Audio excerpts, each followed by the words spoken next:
اور میری ایک بات کو یاد رکھیں کہ لائف میں کبھی اکتاہٹ کو نہیں آنے دیں، یعنی بوریت کو نہیں آنے دیں۔ جو آدمی ایک ہی ڈگر پہ چلتا رہے گا وہ یکسانیت کا شکار ہو جائے گا اور لازماً اکتا جائے گا۔ تو انگریزی میں کہتے ہیں change is a spice of life. تو کام تو وہی رہتے ہیں لیکن اس کو مختلف زاویوں سے مختلف طریقوں سے کرنا پڑے گا۔ انسانی نفس یکسانیت سے اکتا جاتا ہے، اس لیے اللہ تعالیٰ نے کائنات کے ذرے ذرے میں تغیر رکھ دیا ہے، چینجز آتی رہتی ہیں۔ اور کھانے پینے کی جو چیزیں ہیں، مخلوقات ہیں، وہ سب دیکھ لیں ڈفرینٹ ہیں اور ان میں اختلاف ہے۔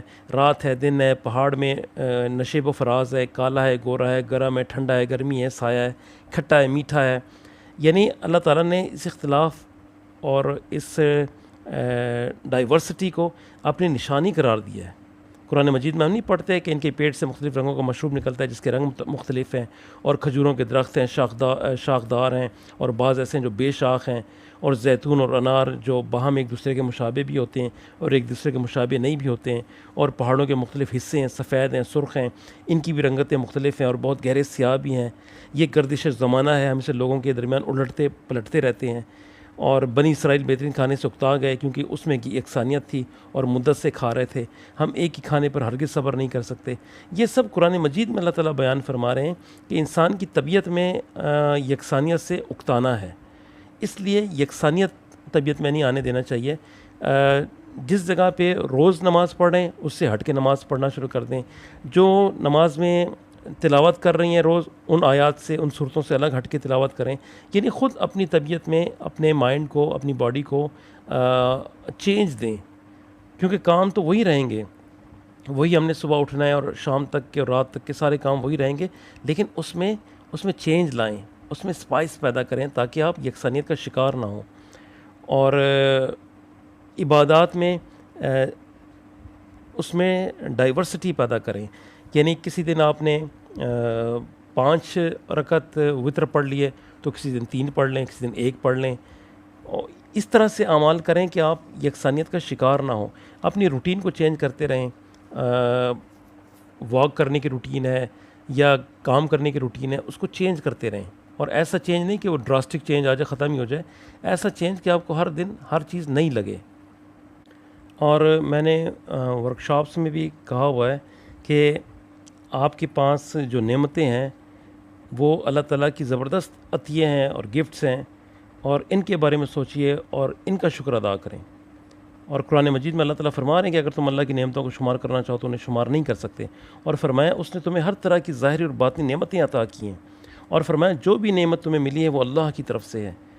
اور ایک جگہ بندے پر اپنی نعمت کی یاد دہانی کرائی اور فرمایا کیا ہم نے اسے 2 آنکھیں، 1 زبان، 2 ہونٹ نہیں دیے اور اسے 2 راستے بتا دیے؟ پے در پہ نعمتیں ہیں، زندگی کی نعمت، عافیت، سننے کی، دیکھنے کی، 2 ہاتھ، 2 پیر، پانی، ہوا، غذا، ان سب میں بڑی نعمت ہدایت ربانی یعنی اسلام کی نعمت ہے۔ اور میں نے کہا بھی تھا ایک ورکشاپ میں کہ کیا کوئی اگر آپ کو $1 بلین دے کہ اپنے کان دے دو یا اپنے ہاتھ دے دو یا اپنی آنکھیں دے دو تو آپ دو گے؟ تو سب نے کہا کہ نہیں دیں گے۔ تو جب آپ اتنے مالدار ہیں تو پھر آپ کو غم کرنے کی ضرورت کیا ہے؟ تو زندگی کی راحت، سعادت اور آرام اس میں ہے کہ آپ چھوٹی باتوں پر زیادہ توجہ نہ دیں، کیونکہ ہمت والوں کو تو بس آخرت کی دھن ہوتی ہے۔ اور جو ہمارے سلف تھے، جو آباء و اجداد تھے، ان میں سے ایک نے ایک کو نصیحت کی کہ بس ایک ہی دھن اپنے اوپر طاری کر لو، اللہ سے ملاقات، آخرت اور اس کے سامنے کھڑے ہونے کی دھن۔ جس دن ہر چیز تمہارے اوپر پیش کر دی جائے گی اور کوئی چیز تم سے چھپی نہیں رہے گی، لہٰذا یہاں کی ہر فکر، زندگی، اس کے مناسب عہدے، سونا چاندی، اولاد، مال دولت، مرتبہ، شہرت، محلات، گھر، یہ سب فکریں آخرت کی فکر سے کم تر ہیں، اس کے مقابلے میں کچھ ہے ہی نہیں۔ اور اللہ تعالیٰ نے منافقین کی صفت یہ بتائی کہ انہیں اس دنیا کی فکر ہے۔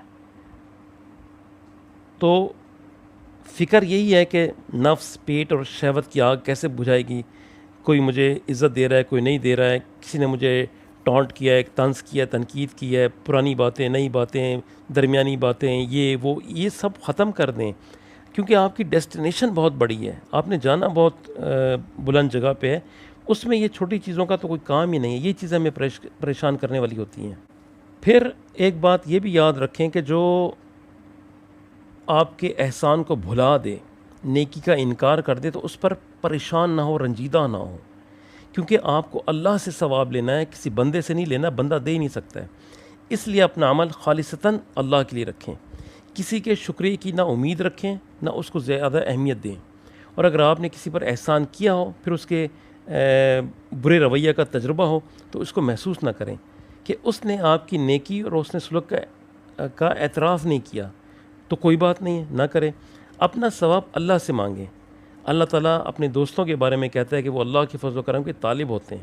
اللہ نے اپنے نبیوں کے بارے میں فرمایا، وہ کہتے ہیں اس چیز پر میں تم سے کوئی سوال نہیں کرتا، کہہ دو میں تم سے کچھ اجر نہیں مانگتا، میرا اجر اللہ کے پاس ہے، اس کے پاس کسی کی نعمت نہیں جس کا بدلہ دیا جائے۔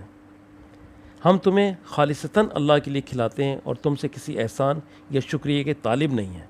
یعنی آپ نیکی کریں اور دریا میں ڈالیں، یہ جو ایک محاورہ مشہور ہے، نیکی کریں اللہ کے لیے کریں۔ ہمیں کب مسائل کا سامنا کرنا پڑتا ہے؟ جب ہم ایکسپیکٹیشن لگا لیتے ہیں، ایکسپیکٹ کرتے ہیں کہ میں نے اس کے گھر سوئیوں کی ایک پلیٹ بھجوائی ہے، جواباً وہ بھی کوئی چیز بھجوائے۔ میں نے اس کے بیٹے کی شادی میں ایک گولڈ کی رنگ دی تھی، وہ ڈائمنڈ کی تو ایٹ لیسٹ مجھے واپس کرے۔ یہ تو سوداگری ہو گئی، تجارت ہو گئی۔ نیکی کریں اور بھول جائیں، بس اس کا اجر اس اللہ کے پاس ہے جو بھولتا نہیں ہے، جو آپ کا اجر دگنا تگنا اور کئی گنا کر کے واپس آپ کو لوٹا دیتا ہے۔